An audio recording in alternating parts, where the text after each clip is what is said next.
समाज पार्टीचे सिनियर मंडळी आणि कार्यकर्ते, या लोकसभेला जे आपल्या दारुण पराभव झाला त्याच्याबद्दल ही चिंतन बैठक आपण आयोजित केलेली आहे.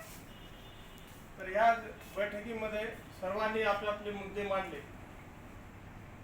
तर माझ्या मते आपल्या जी इथं हार जी झालेली आहे दोन कारणामुळे झालेली आहे. एक तर नियोजनाचा अभाव आणि काम.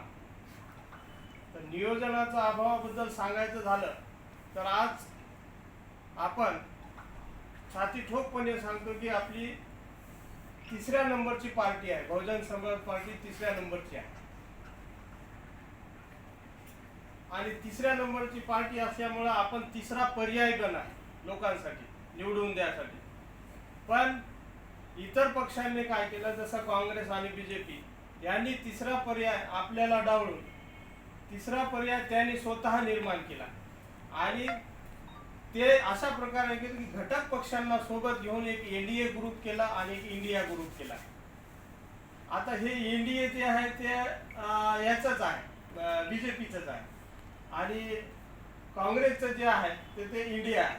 घटक पक्षांना घेऊन स्थापन केलेली ते एक संघटना आहे समजा. तर या प्रकारे त्यांनी तिसरा पर्याय त्यांनीच निर्माण केला आणि त्याच्यावर काम करून त्यांनी हे निवडणूक जिंकून आणली पुन्हा बीजेपी वाल्यांनी.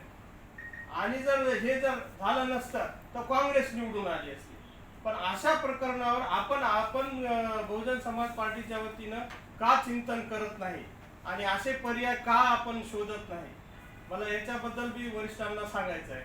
आणि तिसरं काम असं आहे, दुसरा पर्याय जे असं आपलं काम, तर हे काम आपलं अतिशय स्लो चालू आहे. जिल्ह्याचा असो की महाराष्ट्राचा असो. तर ॲडव्होकेट परमेश्वर बोनारे साहेबांची ज्या दिवशी आपली निवड झाली, त्यांची निवड बहिणजीने केली. तसंच त्यांनी इथं नांदेड जिल्ह्याला डाकोरे साहेबाला जिल्हाध्यक्ष केलं.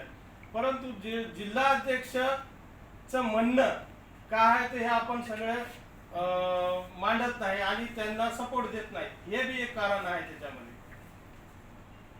मित्रांनो, याच्यामध्ये कसं आहे की एक साखळी पद्धतीनं काम आहे. आपल्याला जिल्हाध्यक्ष वरिष्ठांनी निवडून दिलं, त्या जिल्हाध्यक्षाचं आपण म्हणणं मांडणं ऐकलं पाहिजे आणि त्यांच्या आदेशानुसार आपण पक्षाचं काम केलं पाहिजे. तर आपलं असं नाही.